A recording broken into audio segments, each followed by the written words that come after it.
Hello, I'm Alex Davies, founder of Wealth Club, and today I'm with Dan Summers, managing partner at Boundary Capital. Hello, Dan. Hello, Alex. First off, Dan, can you tell me a little bit about yourself and something about Boundary Capital, who you are? Certainly. So Boundary Capital is an EIS and SEIS fund. We invest particularly in early stage technology companies. And we originally formed as an angel club back in 2009. And it was really for our own benefit. We were investing in early stage companies ourselves.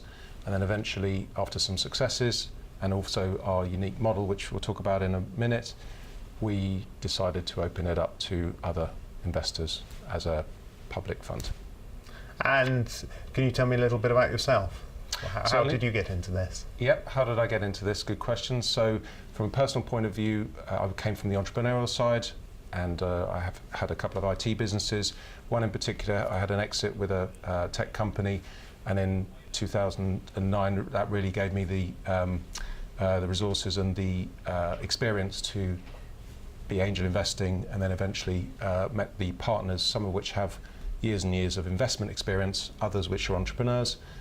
We came together as a blend to build Boundary Capital. So do you want to tell me a bit about Boundary Capital, the fund? What does it aim to do for investors? And why is it different from others? So we're an early stage technology fund, so very much at the high growth, high risk end of the scale. The benefits for investors are diversification across different technology sectors. So when we talk about technology, we actually invest in life sciences as well as deep technology, so business to business technology, not applications. These are things that are disruptive and potentially can change the way we all work and do things. The way that we also structure things and invest is something we call the venture model. This is core to our heart, and it's evolved out of our experiences as angels and also as fund managers for some of my partners in terms of how we approach things. What a venture model means is that we can only invest when an experienced executive who has the skills required for that particular business invests their own money and takes a seat on the board. And I can maybe give you some more examples about that in a minute, but that really is helps to, in terms of the benefits to investors, it helps to mitigate risk for the investors. Selfishly, it helps to mitigate risk for us, but also as a benefit the entrepreneur, and it helps to align interest in terms of being able to pivot if needed and to give the wisdom to the business that's required. What type of companies are you typically looking for? We're looking for companies that have a significant ability to disrupt their marketplaces from a B2B technology standpoint. So if we'll give you some examples, we've invested in a company called Desktop Genetics, which was a company that is a software company for editing genomes. This is a technical thing, but essentially the genes in our body can actually be edited. And then some of this stuff sounds very science fiction, but it's very much science fact. And it'll be able to do some incredible things. It's already doing some incredible things. We like to invest in the picks and shovels side of businesses, if people understand that expression. So not just making the main bet on the railways, the analogy being the railways, but actually on all the tools that are around that. And Desktop Genetics is one such example. So it's a software SaaS company on one level, but it's addressing in a very technical way this huge, amazing market. Another business that we've invested in is a business called ImageScan, which is a business that's now an AIM, and it's a business which is to do with having portable devices to put on railway platforms to see if there's a suspicious package and to look inside it. This has been a great boon to a lot of security forces and police forces around the world, and this has been developed to have very, very high precision to be able to do these things remotely in a very small portable sort of case. And then lastly, maybe as another example, we have a therapy for Alzheimer's, which is called Polyblock. This is an incredible play. It's a very high risk, high return play, and of course it's diversified alongside some of the other things in our portfolio. But that's a kind of, if you like, an extreme case of some of the life sciences we also invest in. And how do you go about finding these companies? So this is a really good question. We have a very long funnel of investments coming in. We have hundreds and hundreds of investments that come to us every year. We look at everyone, we take everyone seriously. Actually, the deals we end up doing come from our private networks. They come from the venturers themselves. They really come from the deals that we go out looking for. I would also say that it's actually relatively straightforward to find. This may surprise people. It's quite straightforward to find tech businesses. The difference is obviously to try and find tech businesses that have IP and disruption potential. And then we spend a lot of time with them in terms of our venture model, sometimes up to a year in advance before we invest, or sometimes don't invest. That's an extreme case. Mostly it's a few months to really get under the skin of the business before we even put our hands in our pocket or even think about putting our hands in our pocket. So if you look at some of the recent investments you've made or about to make, can you talk to me about them and what they are and why you've decided to invest in those particular companies? Yeah, so businesses that we have invested in recently have been around wearable technology for sportsmen to predict injuries in sports with potentially other applications. The businesses that I mentioned earlier. We've also got a battery technology coming up, which is disrupting how long electric vehicles could potentially last for without charging and also maintaining their batteries. So again, a very disruptive play. We're looking at pipeline for other medical devices. One we have to do with is looking at signals for diabetes without using needles. These are all examples of businesses where we're looking for things which are disruptive, where we think we can add value and where we think we can find somebody from our venture network to help. So you talk about adding value. Why as a business should I come to you? How are you going to help me grow? So this is actually a really interesting point, because some businesses will present to us and they'll say, we've got everything in place, we know the market, we've got the team, we just need your money. And we say to them, that's great. You might be the next Steve Jobs. You're not for us. The businesses that we look for is really where there's some self-awareness and some understanding that some few things are broken in the business. Not the things that matter, but in an early stage business, when we see something that's perfect, it's not for us, let's put it that way. So we want to deal with entrepreneurs who want to deal with us, who are strong-minded, but also self-aware and greedy for help. When we see that hunger, not just for success, but for help, and when they realise the value that we can bring, we have 300 venturers on our books. This is really our own key IP, is that we've nurtured a group of individuals who aren't just angels, they're not just executives, they've had experience at the executive level in a large company, but also in the venture world. It's very important to have both. And when we bring some of these people to bear, so one of the deals we're going through right now, which I can't name, but it's in the data security field, the entrepreneur, we asked him what he wanted. Access to the US, someone who's done sales before specifically around data security, and we picked 3 people, 2 technical, 1 commercial. He was absolutely delighted to be interviewed and just to pick their brains, and that is a real strong point. It's a selfish altruism, we call it, but it's and it helps us to attract the entrepreneurs that we want and give them something that they need. And some of these venturers, would people have heard of them? Are they well-known people?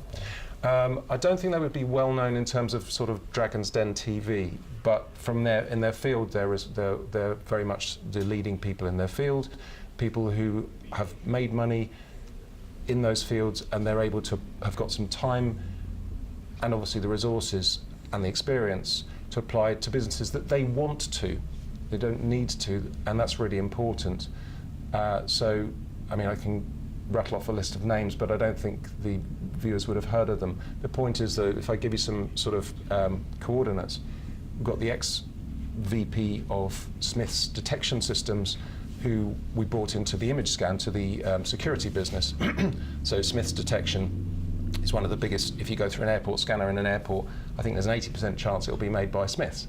So this guy was running that, and he's also had his own ventures. So he's invested and he's supported younger businesses out of universities as well as small tech companies. So it's a perfect example. We've had another executive who was from who supported a skincare business. He was from Unilever. He'd run a large part of Unilever, but again, he'd also had venture experience at the lower level with early stage. And this is the profile that we qualify for. If we don't get the right venturer, we don't get the right chemistry, we don't get the right value added. But at the same time, if the venturer that we get doesn't like what he sees initially, it's the best form of due diligence we ever do. The venturers come in and not just support the business later on if we do invest, but they work with the investee companies or potential investee companies for, as I said, sometimes months. You really get under the skin, and if they turn around and they say, for whatever reason, I don't think this is investable, it really is the best due diligence we do. We do all the formal due diligence that every other company does, but it's the kind of due diligence that you just cannot get the wool pulled over your eyes. These people are in the business, they're the experts, and they come back usually actually pretty quickly with a gut feel, but it can sometimes be a while. It sounds like you put a lot into it, Dan, but ultimately investors really only care when they get an exit. Have you had any yet? Yeah, so the answer is yes and yes. They do care about the exits, they want to know about liquidity. What I would say is that it has to come out of the process. I think there's a lot of heroes in this industry who have exits based on factors which may be deemed not as part of a process. And what I would say is that the venture model allows us to have that process. It started off as an experiment when we were angels, and it's progressed. So our latest exit has been Image Scan. So this is the business for the scanners on railway platforms, and we're delighted that had a 4.1x overall aggregate for investors was just over 3 years. So actually it was a very quick exit and a decent exit. And we've got two in the making. Unfortunately, I can't name one because it's a private share exit for now. But we're very pleased with our IRRs, and really they come off the back, as I said, of our model. So as everyone knows, EIS are risky, and the sort of areas you're investing in are probably very risky. So what do you do to mitigate those risks, and how many companies would you expect in a portfolio of, say, 5 or 6? How many would you expect to fail? Yep, so absolutely. This is a high reward and high risk area of investing. And we always say that risks are the bits in the business that no one really understands in aggregate.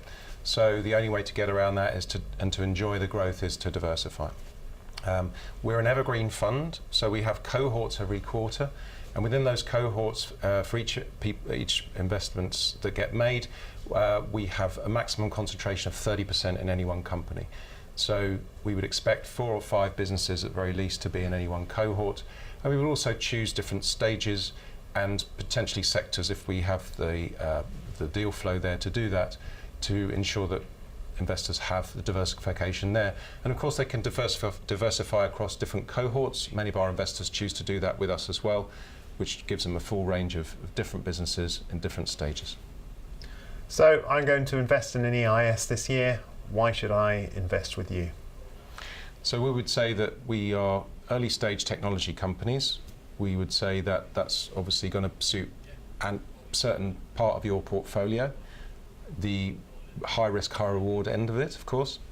We have an EIS and an SEIS fund as well, so you have a choice of the tax situation that is best suited to you, although we're investors first and tax efficient later, I would say very strongly.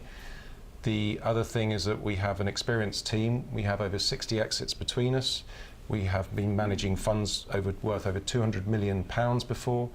Our numbers speak for themselves. We've exited anything up to 2.8x in terms of the historic aggregates that we've been able to achieve. And the quality and style of our business, if it suits you, we say that we're mammalian investors rather than reptilian. We're not meant to be disparaging about other types of investments. Fundamentally, there are some fantastic managers out there, and we hopefully would be ranking amongst those in terms of having a diversified portfolio. The point is our venture model lends itself to nurturing early stage businesses, trying to de-risk those businesses on things which we can control or should control or try to de-risk. And that means that you get the chance to have early stage tech investments, but with somebody experienced on the board making them less risky, and our IRRs speak for themselves. Dan Summers, Boundary Capital, thank you very much. Thank you, Alex.